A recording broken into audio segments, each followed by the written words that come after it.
BJP జాతీయ ప్రధాన కార్యదర్శి కరీంనగర్ అభ్యర్థి బండి సంజయ్ కుమార్ కు నియోజకవర్గ పరిధిలోని గ్రామాల్లో పనిచేసే ఆర్ఎంపీలు, పీఎంపీలు వైద్యులంతా మద్దతు ప్రకటించారు. కరీంనగర్లోని రాజశ్రీ గార్డెన్లో జరిగిన గ్రామీణ ప్రాంత వైద్యుల ఆత్మీయ సమావేశంలో ఈ మేరకు బండి సంజయ్ కు మద్దతు తెలిపారు.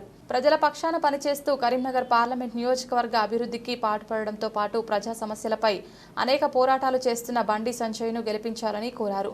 మరోవైపు కరీంనగర్ పరిధిలోని మున్నూరు కాపు సంఘం బండి సంజయ్కు మద్దతు ప్రకటించింది.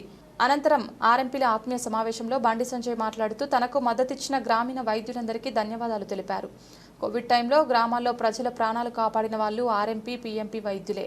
పేదలకు భరించగలిగే డబ్బుతోనే చికిత్స చేయగలిగే డాక్టర్లు మీరే. గ్రామాల్లో ఆరోగ్యకరమైన వాతావరణం ఉందంటే ఆర్ఎంపీలు, పీఎంపీలే కారణం. గ్రామాల్లో ఆర్ఎంపీలు లేని సమాజాన్ని మనం ఊహించుకోలేమని కొనియాడారు. ప్రజల కోసం పనిచేసే నాయకుడి పక్షాన ప్రచారం చేయాలని కోరుతున్నా. ప్రజల పక్షాన పోరాటాలు చేస్తూ అభివృద్ధి కోసం పాటుపడే అభ్యర్థిని గెలిపించాలని కోరుతున్నా. అందుకోసం మీరంతా ఐక్యంగా ఉంటూ కరీంనగర్ నుండి పోటీ చేస్తున్న ముగ్గురు అభ్యర్థులను బేరీజు వేసి మెరుగైన సమాజం కోసం పాటుపడే నాయకుడిని గెలిపించేందుకు కృషి చేయాలని విజ్ఞప్తి చేస్తున్నా. ఆర్ఎంపీలకు ఏ సమస్య వచ్చినా అండగా ఉంటూ ఆదుకోవడానికి నేను సిద్ధంగా ఉన్నా అని తెలిపారు. నేను 12,000 కోట్లు తెచ్చినా కానీ ఏం చేశావని మళ్ళీ ప్రశ్నిస్తున్నారు. నేను చేసిన పనులను వాళ్ళు చేసినట్లు చెప్పుకుంటున్నారు. కరీంనగర్ నుండి వరంగల్ రోడ్డు విస్తరణ పనులకు 2,000 కోట్లకు పైగా నిధులు నేను తీసుకొచ్చిన. ఎల్కతుర్తి నుండి సిద్దిపేట వరకు 100 కోట్ల నిధులు నేనే తెచ్చిన. సేతు బంధన్ పథకం కింద 154 కోట్ల నిధులు నేనే తీసుకొచ్చిన. కానీ సిగ్గు లేకుండా మేము తెచ్చినట్లు బీఆర్ఎస్ వాళ్ళు కొబ్బరికాయ కొట్టుకున్నారు. సిఆర్ఐఎఫ్ స్కీమ్ కింద గ్రామాల మధ్య కనెక్టివిటీ రోడ్ల నిర్మాణం కోసం 100 కోట్లు నేనే తెచ్చిన. అయినా నా మీద పోటీ చేసి డిపాజిట్లు కోల్పోయిన నాయకుడు ఇంకా సిగ్గు లేకుండా నయా పైసా నిధులు తేలేదంటూ నా మీద మాట్లాడుతున్నాడు అంటూ బీఆర్ఎస్ అభ్యర్థి వినోద్ కుమార్ను ఉద్దేశించి వ్యాఖ్యానించారు. మీరు ఎంపీగా నన్ను గెలిపించాక రాష్ట్రమంతా తిరిగి ప్రజా సమస్యలపై కొట్లాడిన ప్రజా సంగ్రామ యాత్ర పేరుతో 1600 కిలోమీటర్లు పాదయాత్ర చేసి కష్టాల్లో ఉన్న ప్రజలకు అండగా ఉన్న నిరుద్యోగులు, ఉద్యోగులు, విద్యార్థులు, రైతుల పక్షాన ఉద్యమాలు చేసిన, నాపై రాళ్లదాడి చేసిన, మా కార్యకర్తలు తలలు పగలగొట్టినా, నాపై 109 కేసులు పెట్టినా, 2 సార్లు జైలుకు పంపినా భయపడకుండా ప్రజల కోసం నిలబడి కలబడిన మరి కాంగ్రెస్ నేతలు ఏం చేశారు?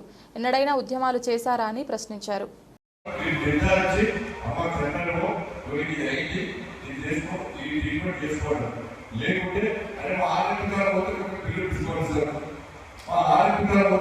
వేరే టెస్టులు చేయకుండా కాకుండా హాస్పిటల్ పోతున్నాడు వారి టెస్ట్ కూడా ఇస్తాం అని చేయాల్సింది కదా. కానీ వీళ్ళ కావాల తప్పు కదా, పైసలు ఉంటారు, ఆ పైసలు లేవుంటారు. మళ్ళీ వాళ్ళని జనం వచ్చినా కూడా వాళ్ళ ఊరికి గుర్తుపోవాలి సాటిస్ఫాక్షన్ బాగా పోతుంటారు. ఇక్కడ లేకుంటుండే జనం వస్తే హాస్పిటల్ పోతుండే ఈ డాక్టర్ చేస్తాడు.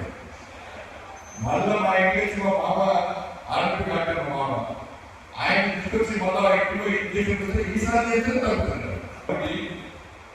గ్రామాలలో ఆరోగ్య వాతావరణం ఉంది అంటే దానికి ప్రధాన కారణం కదా. ఒక్కసారి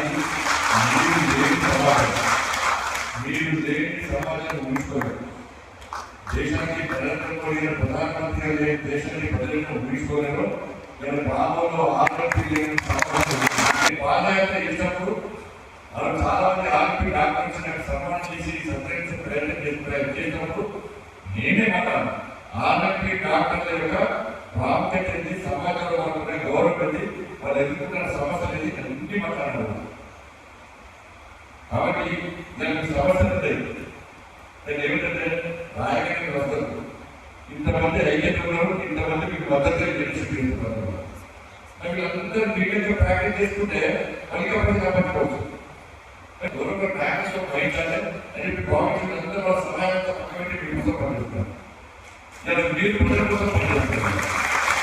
ఇంతమంది ఐక్యత ఉంటే మరణ రాయడానికి ఏమొస్తుంది? దీనికి సగం మంది తీర్చాలి.